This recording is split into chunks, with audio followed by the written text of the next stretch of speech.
सर्वप्रथम बाबा साहब के चरणों में नमन, जिनकी वजह से मैं आज आपके सामने खड़ा हूं। अगर बाबा साहब थे तो मैं आज हूं, अगर बाबा साहब नहीं होते तो मैं और मेरे साथ साथ आप लोगों में से बहुत से लोग यहाँ इस हॉल में नहीं हो पाते। मैं भारत सरकार राष्ट्रीय अनुसूचित जाति आयोग के अंदर निदेशक के पद पर हूँ। आयोग जो है, ये स्थिति हमारे समाज की थी। समाज के लोगों को पढ़ने का कोई अधिकार नहीं था। यदि उनकी छाया पड़ती थी तो शुद्धिकरण किया जाता था। कुएं से पानी लेने का अधिकार नहीं था। और यदि किसी शास्त्र के शब्द जो है किसी अनुसूचित जाति के व्यक्ति के कानों में पड़ जाएं तो जो है शीशा पिघला के डाल दिया जाए, ऐसी व्यवस्था बताई जाती है। उन्हें अनटचेबल माना जाता था। ये व्यवस्था थी।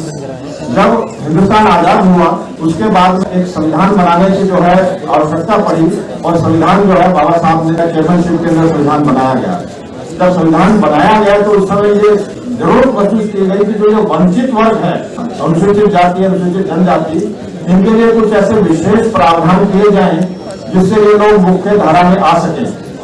इसके लिए जो है रिजर्वेशन का प्रावधान किया गया और विभिन्न प्रकार के जो है संवैधानिक सुरक्षण प्रदान किए गए। ये सब करने के बाद बाबा साहब को ये लगा कि हमने ये सब प्रावधान कर दिए हैं, परंतु हो सकता है कि इसके बावजूद भी इन सब चीजों को आने वाले समय में पूर्णतः लागू ना किया जाए।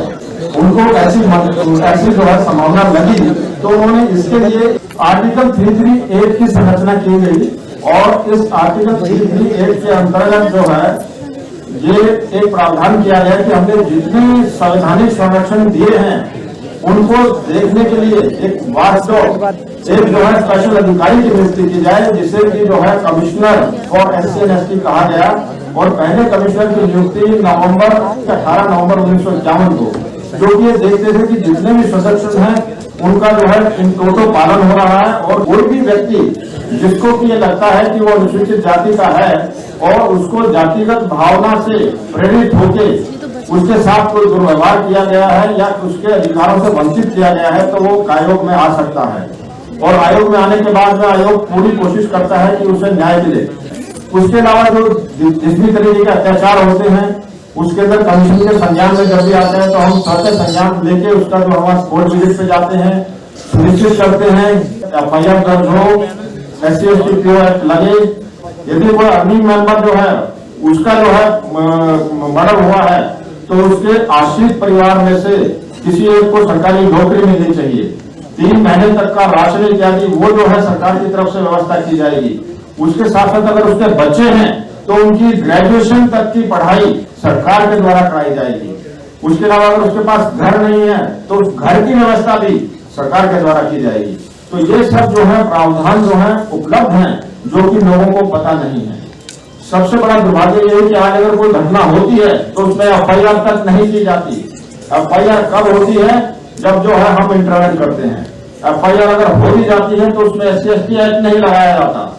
एक यूपी की एक छोटी सी घटना का मैं उदाहरण देना चाहूंगा। एक नाबालिग बच्ची थी, उसके ऊपर अटेम्प्ट टू रेप हुआ। उसके माँ बाप उसको जो है पुलिस स्टेशन लेके गए, उसकी FIR कराना चाहते थे। उसकी FIR ना होकर उस नाबालिग बच्ची को ही लॉकअप में बंद कर दिया गया था। इस घटना का हमें जब संज्ञान में आई तो हम लोग वहां गए और जाने के बाद में जो है उसके अंदर कार्रवाई कराई। तो इस तरह की सिचुएशन जो है आज भी हमारे भारत के अंदर है। राजस्थान में आज भी शादी के अंदर कुछ लोग घोड़ी पे चढ़ के जो है नहीं जा सकते, ऐसी स्थिति है। तो इन सब चीजों के लिए समाज को जागृत होने की जरूरत है। मैं बहुत ज्यादा ना कह के बस एक छोटी सी चीज कहूंगा कि बाबा साहब ने ये कहा था कि जो है शिक्षित बनिए, संगठित रहिए और संघर्ष कीजिए। और इसके साथ साथ बाबा साहब ने एक चीज और कही थी, वक्त बहुत कम है, जितना जोर है लगा दो, कुछ को मैं जगाता हूँ, कुछ को आप जगाओ। हमारी हर वीडियो सबसे पहले देखने के लिए चैनल को सब्सक्राइब करके दबाएं बेल आइकॉन।